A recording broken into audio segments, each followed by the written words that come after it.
1 Chronicles 19. David defeats the Ammonites.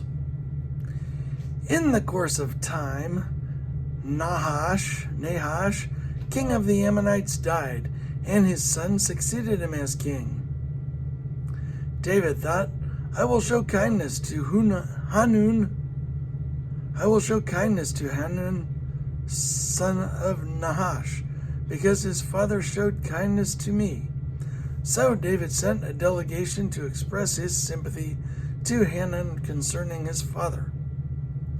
When David's envoys came to Hanun in the land of the Ammonites to express sympathy to him, the Ammonite commander said to Hanun, Do you think David is honoring your father by sending envoys to you to express sympathy? Haven't his envoys come to you only to explore and spy out the country and overthrow it? So Hanun seized David's envoys, shaved them, cut off their garments at the buttocks, and sent them away. When someone came and told David about the men, he sent messengers to meet them, for they were greatly humiliated. The king said, Stay in Jericho till your beards have grown, and then come back.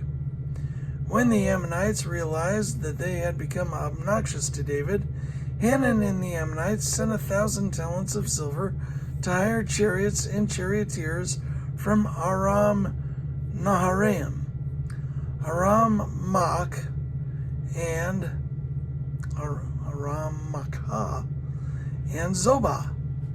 They hired 32,000 chariots and charioteers, as well as the king of Maacah with his troops, who came and camped near Medeba, while the Ammonites were mustered from their towns and moved out for battle. On hearing this, David sent Joab out with the entire army of fighting men. The Ammonites came out and drew up in battle formation at the entrance to their city, while the kings who had come were by themselves in the open country. Joab saw that there were battle lines in front of him and behind him, so he selected some of the best troops in Israel and deployed them against the Arameans. He put the rest of the men under the command of Abishai his brother, and they were deployed against the Ammonites. Joab said, If the Arameans are too strong for me, then you are to rescue me. But if the Ammonites are too strong for you, then I will rescue you. Be strong and let us fight bravely for our people and the cities of our God. The Lord will do what is good in his sight. Then Joab and the troops with him advanced to fight the Arameans, and they fled before him. When the Ammonites realized that the Arameans were fleeing, they too fled before his brother Abishai and went inside the city. So Joab went back to Jerusalem. After the Arameans saw that they had been routed by Israel, they sent messengers and had Arameans brought from beyond the Euphrates River, with Shophak, the commander of Hadadezer's army, leading them. When David was told of this, he gathered all Israel and crossed the Jordan. He advanced against them and formed his battle lines opposite them. David formed his lines to meet the Arameans in battle, and they fought against him.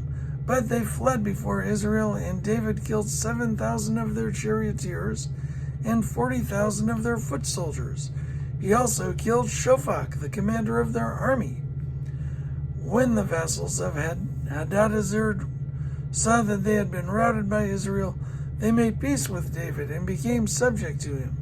So the Arameans were not willing to help the Ammonites anymore.